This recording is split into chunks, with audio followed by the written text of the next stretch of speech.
¿Se puede volver realmente al lugar donde uno nació? El autobús renqueaba por la carretera secundaria, levantando una nube de polvo rojizo que tardaba en asentarse bajo el sol inmisericorde de julio. A través de la ventanilla sucia, Elena contemplaba el paisaje familiar y, sin embargo, extrañamente ajeno de la dehesa extremeña. Encinas achaparradas salpicaban colinas onduladas quemadas por el estío, un mar inmóvil de tonos ocres y pajizos bajo un cielo de un azul implacable.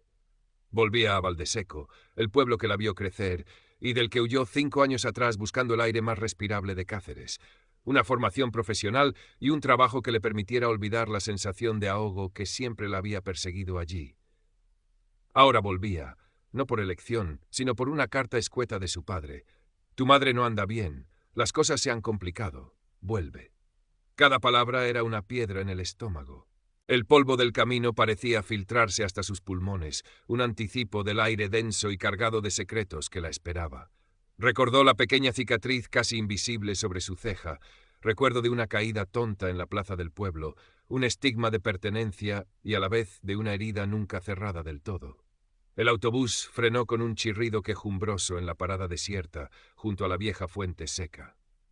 El silencio cayó como una losa, roto solo por el canto agudo e incesante de las chicharras. Elena bajó, sintiendo como el calor la golpeaba como una mano abierta. Valdeseco dormitaba bajo el sol, las casas encaladas reflejando una luz cegadora, las calles estrechas y polvorientas, vacías.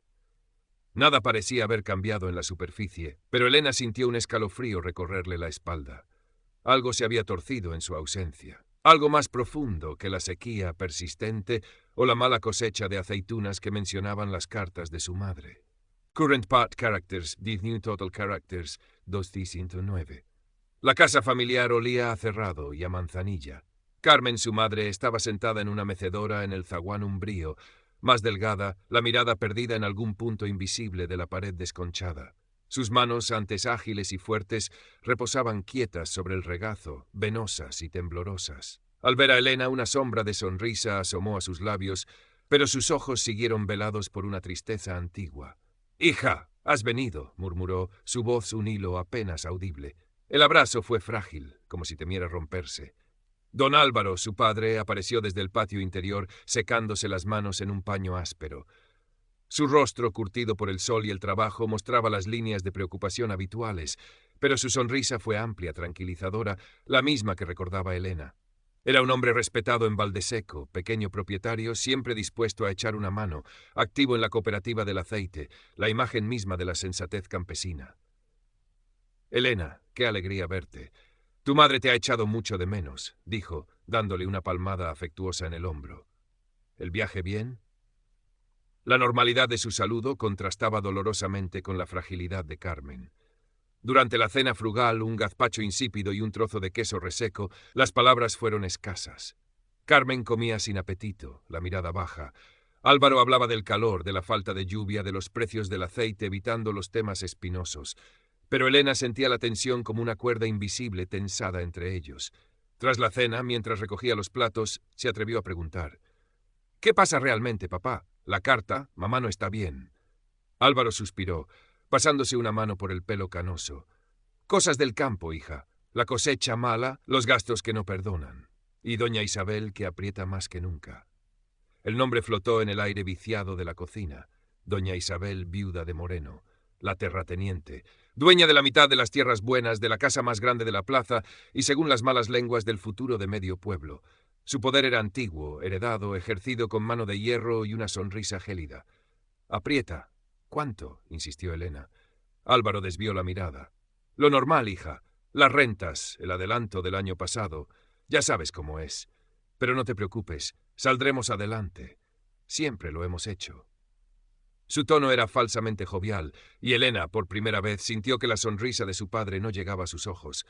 Había algo más, algo que no le estaban contando. Los días siguientes confirmaron sus peores temores. Carmen apenas salía de su ensimismamiento y las conversaciones con su padre eran un baile de evasivas. Elena empezó a sentir de nuevo la vieja claustrofobia, la sensación de que las paredes encaladas del pueblo se cerraban sobre ella. Una tarde, Buscando unos papeles viejos en el escritorio de su padre, encontró una notificación de embargo doblada y escondida bajo un montón de facturas. La deuda con doña Isabel era mucho mayor de lo que imaginaba, una cifra que la escasa producción de sus olivos jamás podría cubrir. La amenaza era clara: o pagaban antes de la próxima cosecha, o perderían la pequeña parcela que les quedaba, la que lindaba con las tierras de la viuda. Sintió una oleada de rabia impotente, seguida de una determinación fría. No podía quedarse de brazos cruzados viendo cómo se hundían. Decidió hablar con Mateo, un amigo de la infancia que nunca se había ido del pueblo, ahora camarero en la única taberna que quedaba abierta todo el año. Lo encontró apoyado en la barra desconchada, limpiando vasos con gesto aburrido.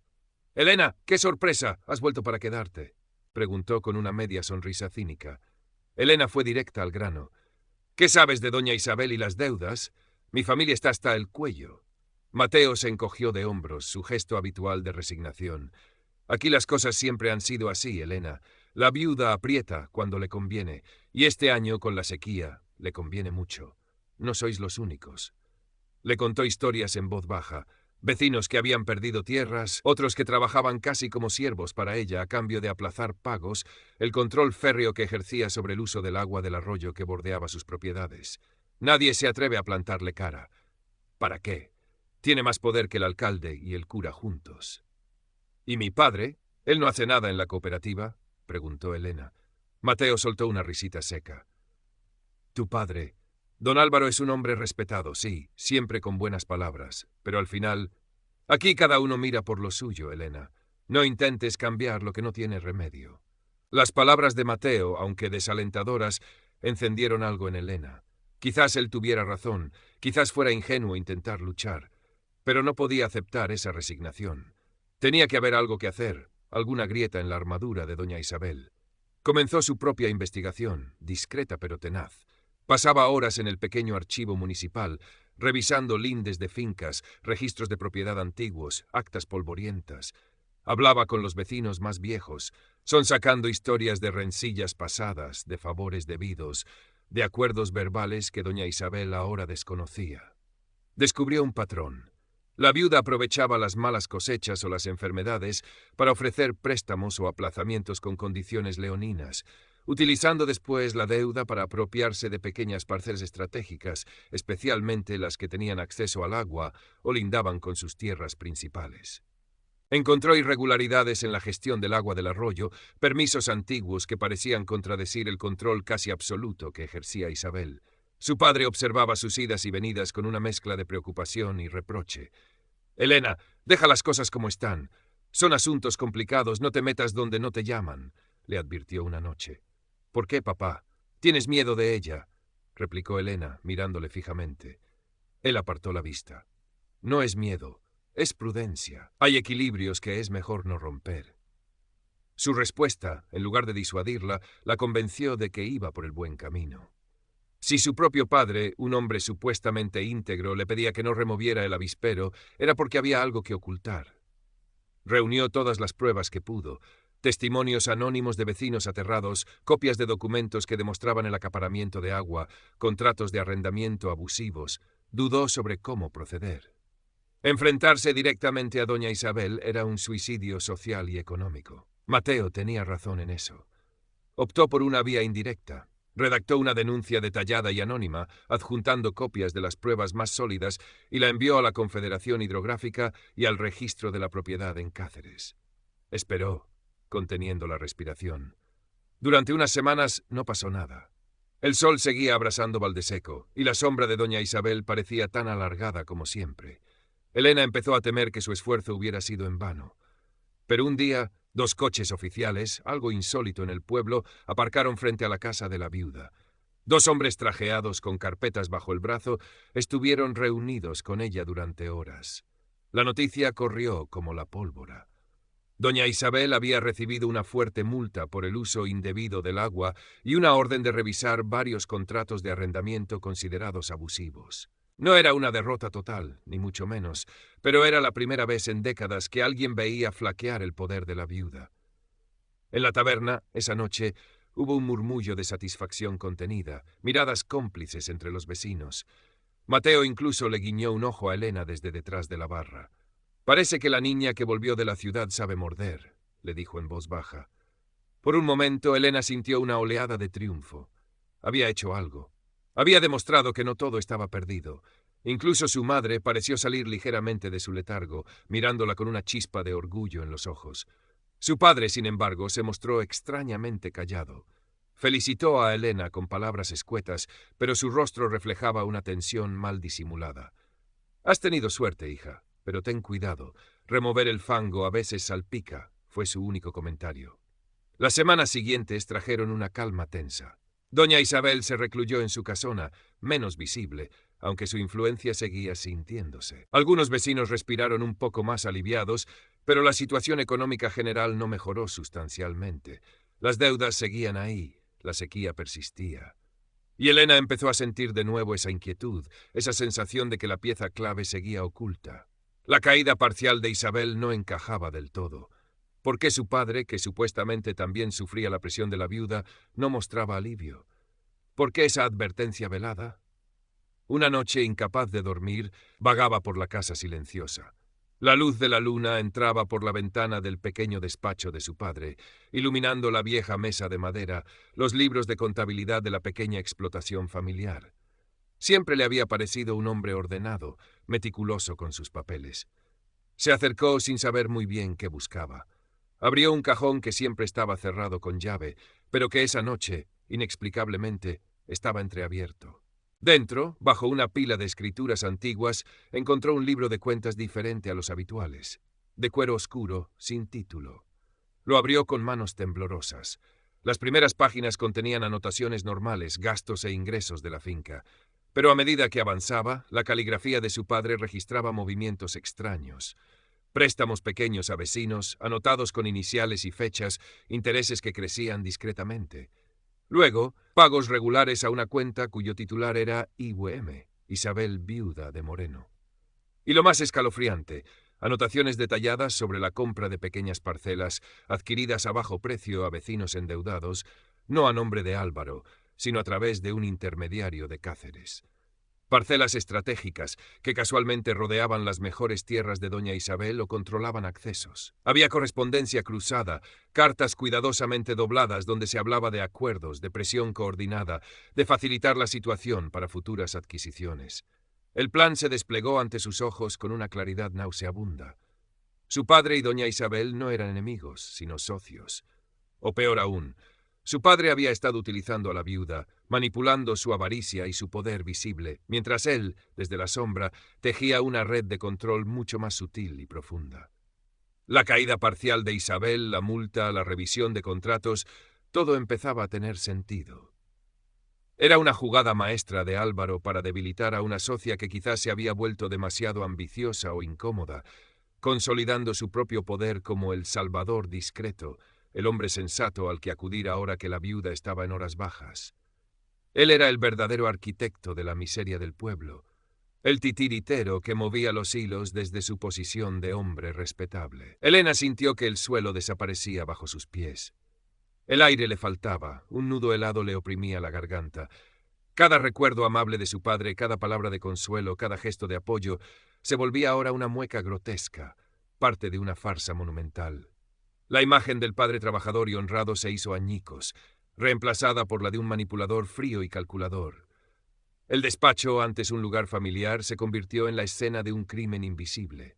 Y ella, la testigo involuntaria que acababa de desenterrar el cadáver.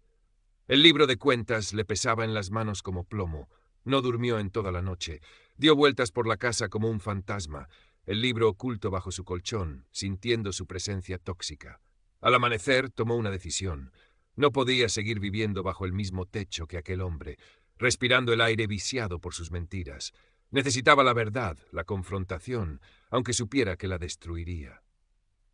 Esperó a que su madre saliera a la pequeña huerta trasera, como hacía cada mañana con una rutina mecánica. Entonces fue al salón, donde su padre leía el periódico local con una parsimonia estudiada. Dejó el libro de cuentas oscuro sobre la mesa, junto a su taza de café. El sonido seco del cuero contra la madera hizo que Álvaro levantara la vista. Sus ojos se clavaron en el libro y por una fracción de segundo Elena vio una chispa de pánico puro en ellos, rápidamente sofocada por su máscara habitual de calma. «¿Qué es esto, Elena?», preguntó, su voz apenas un susurro tenso. «Lo encontré anoche. En tu despacho», respondió ella, su propia voz temblando ligeramente, no de miedo, sino de una rabia fría y una decepción que la ahogaba. «¿Me lo explicas, papá? ¿O prefieres que le pregunte directamente a doña Isabel por vuestros acuerdos?» Álvaro palideció visiblemente. Dejó el periódico a un lado. Se frotó las sienes, un gesto que Elena había visto 1000 veces, pero que ahora le parecía calculado, teatral. Intentó una última defensa. «Son papeles viejos, cosas sin importancia. Estás confundida, hija. El estrés te está afectando».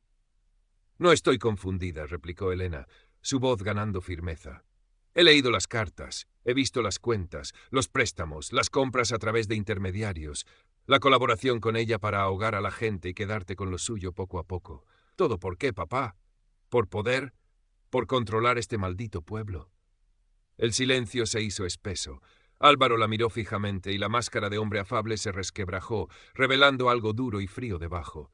Suspiró, pero esta vez no era un suspiro de cansancio, sino de resignación ante lo inevitable. «No lo entenderías, Elena», dijo finalmente, su tono cambiando, volviéndose casi condescendiente. «Current part characters, 2499, total characters, 1755.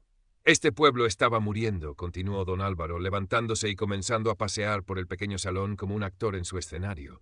«La gente es débil, perezosa, incapaz de ver más allá de la próxima cosecha. Doña Isabel era un mal necesario, un instrumento. Alguien tenía que poner orden, tomar las riendas, asegurar un futuro. Yo lo hice, por este pueblo y por nosotros». Señaló el libro sobre la mesa. «Estos son negocios, Elena. Decisiones difíciles que tú, con tu idealismo de ciudad, no puedes comprender. Pensé que eras más fuerte, más lista. Pensé que verías la lógica, que quizás podrías seguir mis pasos». La frialdad de sus palabras, la falta absoluta de remordimiento, golpearon a Elena con más fuerza que una bofetada. «¿Seguir tus pasos?», repitió incrédula. «Manipular, engañar, aprovecharte de la desgracia ajena. Ese es el futuro que querías para mí. Y mamá, ella lo sabe. ¿Ha vivido todos estos años sabiendo en quién te habías convertido?» Álvaro hizo un gesto displicente con la mano. «Tu madre sabe lo que necesita saber. Vive tranquila. Y tú también podrías haberlo hecho si no hubieras metido las narices donde no debías». En ese momento, la puerta de la huerta se abrió y Carmen entró, con unas pocas verduras en el delantal. Se detuvo en el umbral, mirando alternativamente el rostro desencajado de Elena y la expresión gélida de Álvaro, el libro oscuro sobre la mesa. Sus ojos se llenaron de una comprensión lenta y dolorosa, de un miedo profundo. No dijo nada. No necesitaba hacerlo.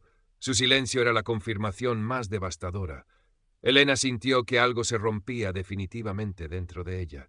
La traición no era solo de su padre, era también el silencio cómplice, la resignación de su madre, la atmósfera irrespirable de mentiras que había impregnado su hogar durante años. Miró a su padre, ya no con rabia, sino con una infinita y helada distancia. «No», dijo en voz baja pero firme, «yo no soy como tú y no puedo vivir así». Se dio la vuelta, dejando a sus padres petrificados en el salón, el libro de cuentas como un testigo mudo entre ellos. Subió a su habitación con paso automático. El sol entraba a raudales por la ventana, pero ella solo sentía frío.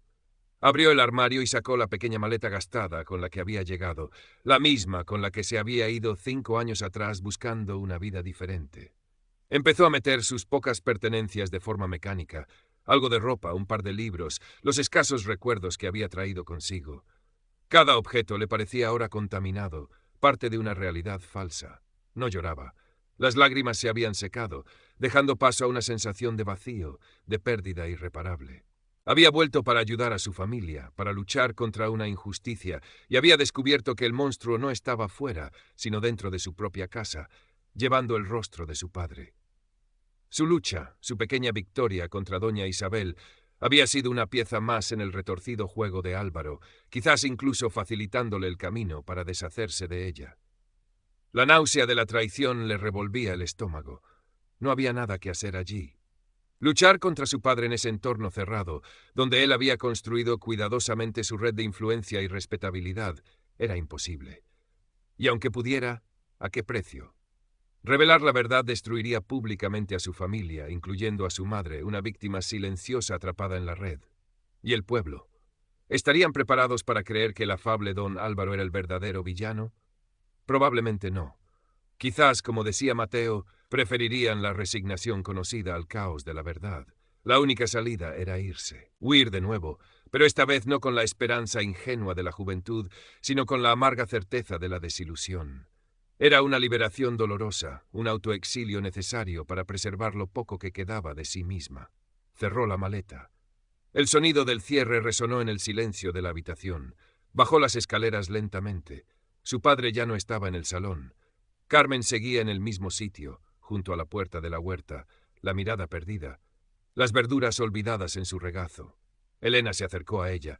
Quería decir algo, gritarle, preguntarle por qué, pero las palabras no salían. Solo pudo abrazarla, un abrazo tenso, cargado de todo lo no dicho, de años de silencio y miedo. Carmen se aferró a ella un instante, un temblor recorriendo su cuerpo frágil. «Cuídate, hija», susurró, y fue lo único que dijo. Elena salió de la casa sin mirar atrás. El sol del mediodía golpeaba con fuerza, haciendo brillar el blanco de las fachadas hasta herir la vista.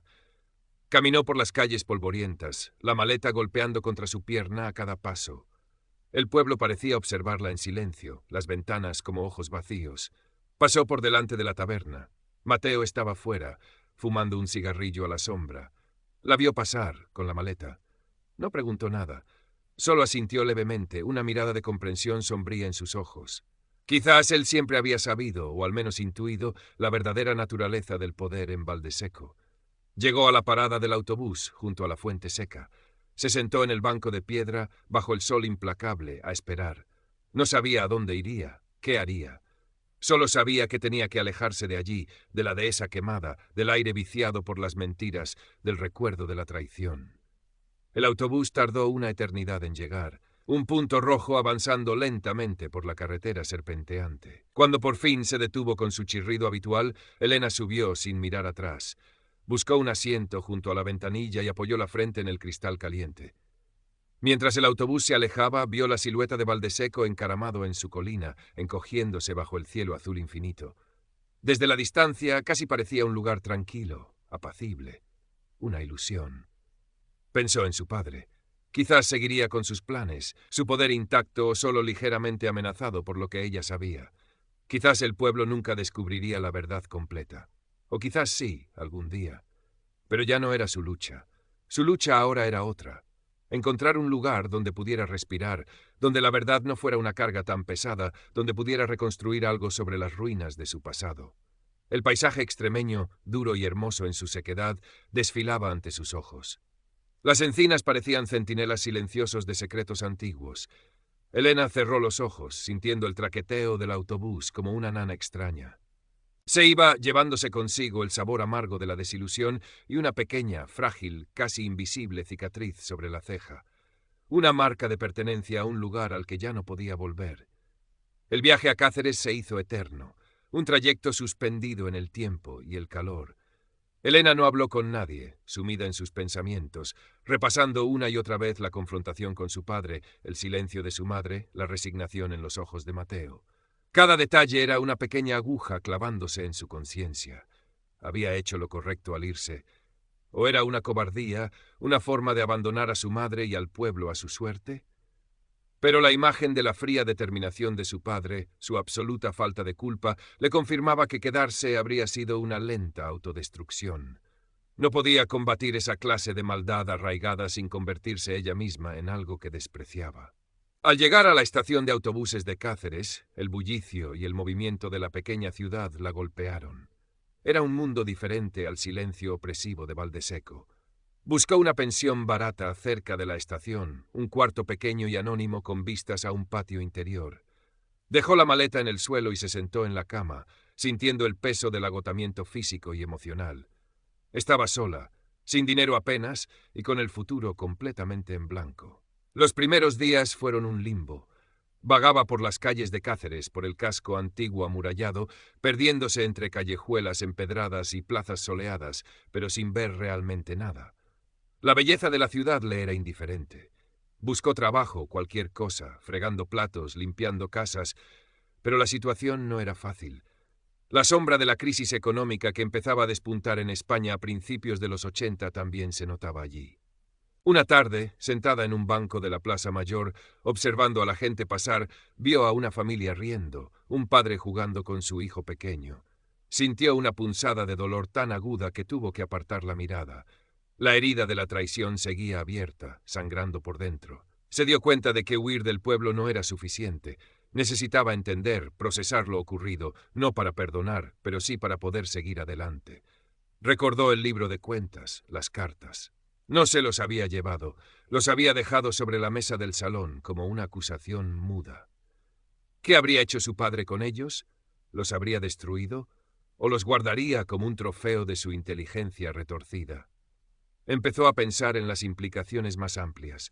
El plan de su padre no podía haberlo llevado a cabo solo. Necesitaba cómplices, gente en posiciones clave, el intermediario de Cáceres, quizás alguien en el ayuntamiento local o en la caja de ahorros rural. La red de corrupción era probablemente más extensa de lo que imaginaba. ¿Y doña Isabel? Era solo una marioneta o una socia consciente que ahora se sentía traicionada y buscaría venganza. La historia de Valdeseco no había terminado con su partida. Quizás solo había entrado en una nueva fase, más oscura y subterránea. Esta reflexión no le trajo consuelo, sino una sensación de impotencia aún mayor. Ella había escapado, pero el sistema seguía intacto, probablemente adaptándose, encontrando nuevas formas de perpetuarse. ¿Podía hacer algo desde fuera? ¿Intentar contactar de nuevo con las autoridades, esta vez con un testimonio directo? Le pareció inútil. Su palabra contra la de un hombre respetado como don Álvaro, sin las pruebas físicas que había dejado atrás, sería desestimada. Además, exponerlo públicamente seguía significando destruir a su madre. Estaba atrapada en un dilema moral sin solución aparente. Decidió centrarse en lo único que podía controlar, su propia supervivencia. Consiguió un trabajo temporal como camarera en un bar de barrio. Las jornadas eran largas y la paga escasa, pero le permitía mantenerse y mantener la mente ocupada. Poco a poco la rutina del trabajo, la interacción superficial con los clientes, el anonimato de la ciudad, empezaron a crear una fina capa de tejido cicatricial sobre la herida. No era felicidad, ni siquiera paz, pero era una forma de seguir respirando. Una noche recibió una carta con el matasellos de Valdeseco. La letra insegura era de su madre. La abrió con manos temblorosas. Eran unas pocas líneas escuetas. Le decía que estaba bien, que no se preocupara, que su padre preguntaba a veces por ella, pero sin insistir, y añadía una frase final que la dejó helada.